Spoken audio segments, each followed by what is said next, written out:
Hi there, and welcome to the Live a Supercharged Life channel. I'm so excited that you're here. This is the place where we dive deep into empowerment, personal growth, and living a life full of purpose and passion. In today's video, we're exploring the blog article, Love Languages Receiving Explained. Whether you're looking to build stronger relationships, unlock professional success, or discover the tools for inner peace and motivation, stay tuned as we discuss how this resource can help you unleash your potential and start living your best life today.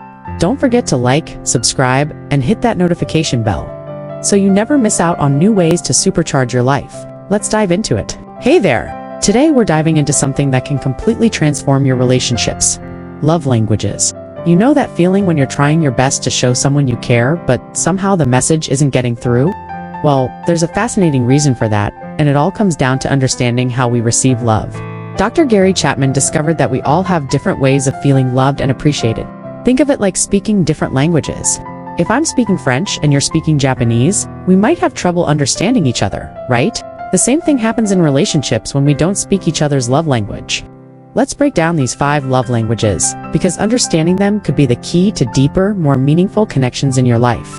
First up, we have words of affirmation.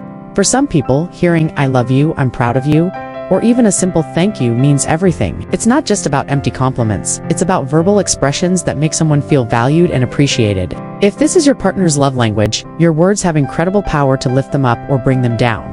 Then there's quality time, and this one's really interesting. About 20% of people consider this their primary love language. It's not just about being in the same room together scrolling through your phones. It's about genuine, undivided attention. Think about going for walks together, cooking a meal side by side, or just having deep conversations without distractions. When you give someone your full attention, you're telling them, "You matter to me. You're worth my time." Physical touch is another powerful love language. Now, I'm not just talking about intimacy here. It could be as simple as holding hands, a warm hug, or a gentle pat on the back. Research shows that physical touch releases oxytocin, often called the love hormone, which helps create bonds between people and even boosts our immune system. Pretty amazing, right? Let's talk about acts of service. You know those people who show their love by doing things for others? Maybe your partner always makes sure your car has gas, or they handle the grocery shopping when you're stressed with work. These might seem like small gestures, but for someone whose love language is acts of service, these actions speak louder than words. And finally, we have receiving gifts. Now, before you think this is materialistic, let me explain. It's not about the price tag. It's about the thoughtfulness behind the gift. It could be their favorite candy bar after a tough day or a simple handmade card. The gift itself is a symbol that says, "I was thinking about you. I know what makes you happy." Here's where things get really interesting.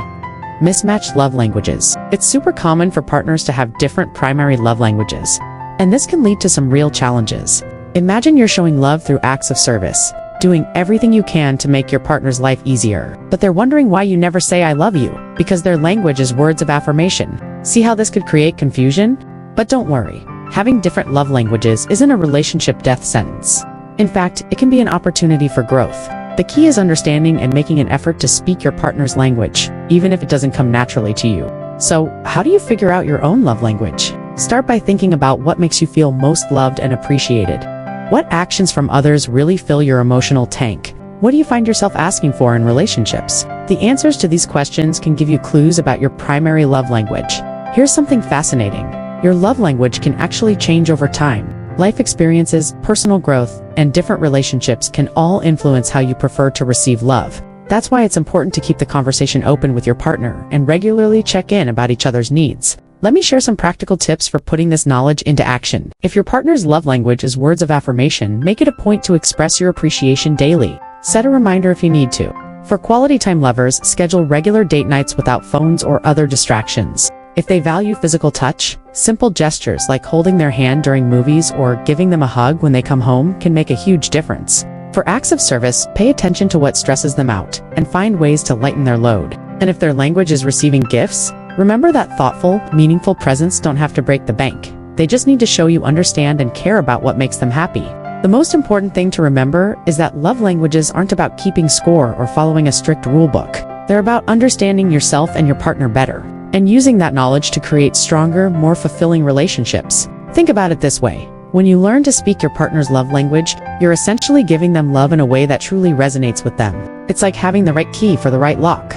Suddenly, your expressions of love become so much more meaningful and effective. Let's be honest, relationships take work, but understanding love languages gives you a powerful tool to make that work more effective. It's not just about loving someone, it's about loving them in a way they can truly feel and appreciate.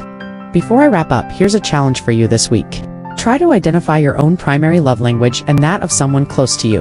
Then make a conscious effort to show love in their language. Watch how this small shift can make a big difference in your relationship. Remember, the goal isn't perfection, it's progress. Every step you take toward understanding and speaking your partner's love language is a step toward a stronger, more connected relationship.